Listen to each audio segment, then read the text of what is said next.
Today I'm covering big mistakes that home buyers make when purchasing a home, and it starts right now.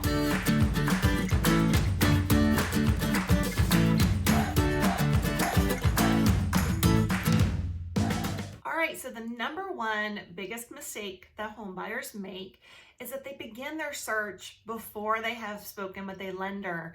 And while I know we want to jump right into looking for homes and starting to explore them, you've really got to do some due diligence first and getting pre-qualified, pre-approved for a loan. It's very, very critical. You're going to need that when you are ready to make an offer. And you want to make sure that you are looking in the right price points of what you're going to be approved for. And you also are going to find out from the lender what that monthly payment's going to look like, so that you know that you really are comfortable with that budget. All right, the second biggest mistake is not using a realtor to help you with your search, or finding a home and pursuing the listing agent, the one that's representing the sellers, to help you purchase it. Do not do that. You need a realtor that's looking out for your best interest. And if you are talking with the one that is representing the sellers, they really cannot do their best due diligence in serving you, because they kind of already, they've got to be looking out for the sellers. So how are they supposed to be your biggest advocate moving forward? So don't do that. You definitely want a specific agent just for you. All right, number 3 is not knowing all the costs before you begin the home process. You guys, it's not just your down payment and, the home inspection. Okay, you've got to think about closing costs, and you really need to know that on the front side. If you've watched any of my other videos, you know that this is a big, big one for me. Make sure that you're discussing all the costs from start to finish, so that you have no big surprises along the way, and you don't get midway and then all of a sudden you aren't going to get to closing because someone did not do their job well with you and you aren't prepared. So know all the costs first before you begin. All right, the fourth mistake is thinking that there is just one perfect home for you. And you can't just look for the unicorn among the rainbows, right?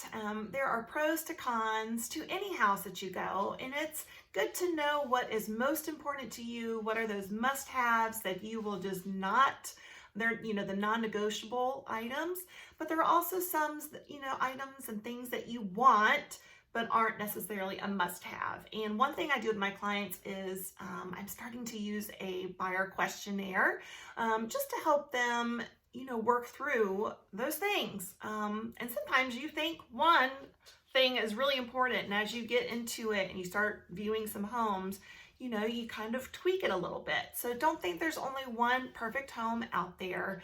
There are so many different parameters and things that make any home perfect for you. And really it's about the memories and what you are experiencing within the home once you're there that really make it super special. All right, the fifth mistake is not researching the community well enough, where the home is located that you think you want to put an offer on.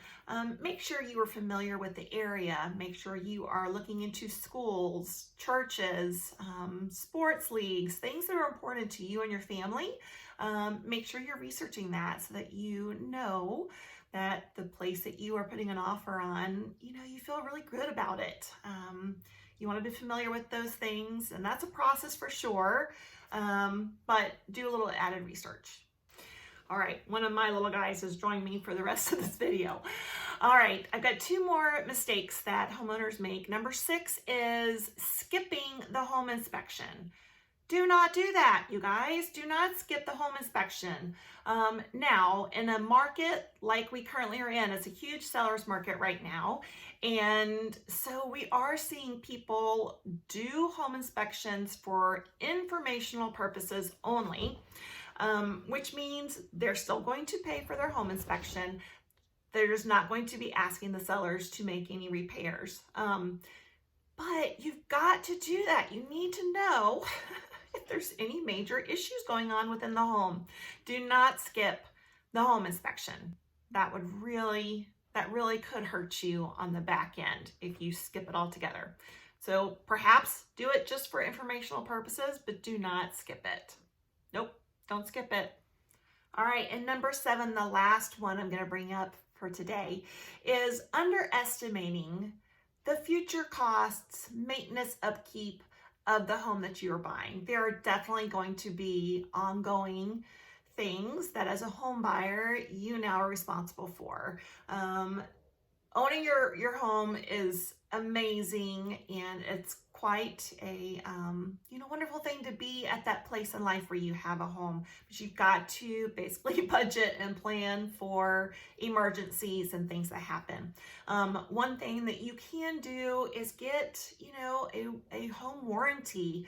You can get them for about $500, and there are certain companies that will allow you to dictate kind of which contractor would get called to do any work, but that could help you if you know going in that the HVAC is already, on the older side, and you might be dealing with some issues with that, then, foot the $500 bill for a 1-year policy that can protect you, with some of those bigger items that can happen. That gives you a little more time to begin to save and prepare, but it's not a big cost to kind of give you some extra coverage for that first year. All right, so there you have it. 7 big mistakes that home buyers can make. And part of it is just experience, right? Not really fully understanding the process. That's why I have this channel. That's why I have videos specific for first-time home buyers. That's why I do videos, pros and cons of each city within our area. That's why just recently I did a video about the costs, all the costs associated with buying a home. I want you to have all the info needed so that you can have a successful search of finding a new place to call home. And I would love to be that person that helps you. If you need any help buying, selling, or even managing rental properties, my team and I can help. Just give me a call, shoot me a text, or an email any day. I would love to help. Until next time, my friends.